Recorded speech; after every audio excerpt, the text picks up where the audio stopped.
The dusty wind swept across the wide plains, carrying with it a faint smell of hay and rain. Jake Turner, a rancher whose life had been nothing but cattle, horses, and hard work, heard the old barn door creak open behind him. He turned to see a woman, her clothes torn, her eyes swollen from crying, clutching a burlap sack as if her life depended on it. "Please take them off," she said, her voice trembling like a leaf in the wind. Jake stepped forward, his boots crunching on the gravel, and took the sack from her. It felt heavier than it looked. He untied the rope around the top, pulled it open, and froze. His heart stopped. The air around him seemed to thin.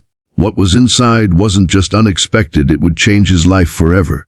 2. Chapter 1. The Stranger in the Storm. The storm had been brewing since morning, dark clouds curling over the rolling hills like a warning. Jake had been out fixing the east fence when he spotted her, walking along the dirt road with no coat, no hat, and shoes so worn they barely clung to her feet. At first, he thought she might be lost, maybe a traveler whose car broke down, but when he called out, she didn't answer. She just kept walking, holding that sack tight against her chest. By the time she reached the ranch, her legs were shaking. Jake led her to the porch, offering her water. Up close, he could see she wasn't just tired, she was scared. The kind of scared that lived deep in a person's bones. "You need help?" Jake asked, trying to keep his voice gentle. Her lips trembled. I just need you to take them off." Before Jake could ask what she meant, she shoved the sack toward him. The rope around the top was knotted so tight it took him a full minute to loosen it. All the while, she stared at him like the moment he opened it would decide everything. When he finally pulled the opening wide, his breath caught.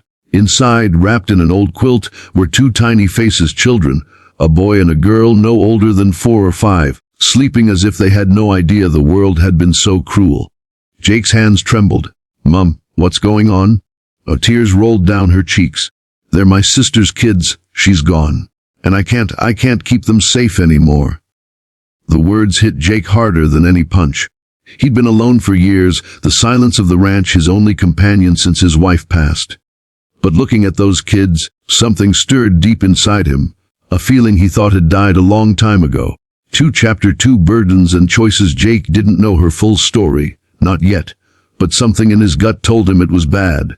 He brought her inside, set the kids on the couch, and handed her a blanket. She introduced herself as Emily. Her sister had been a single mother, working 2 jobs to keep her children fed. Then, one night, a drunk driver took her life. Emily had tried to step in, but she'd been struggling herself, no job, no home, barely enough to feed herself, let alone 2 children. "They need more than I can give," she said, staring at the floor. "And I've heard about you. You've got land, a home.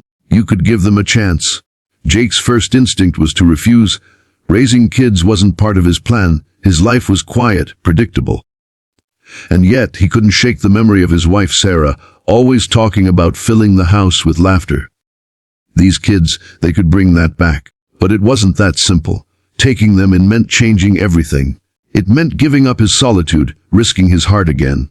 That night, Jake lay awake, listening to the soft breathing of the 2 children sleeping in the guest room.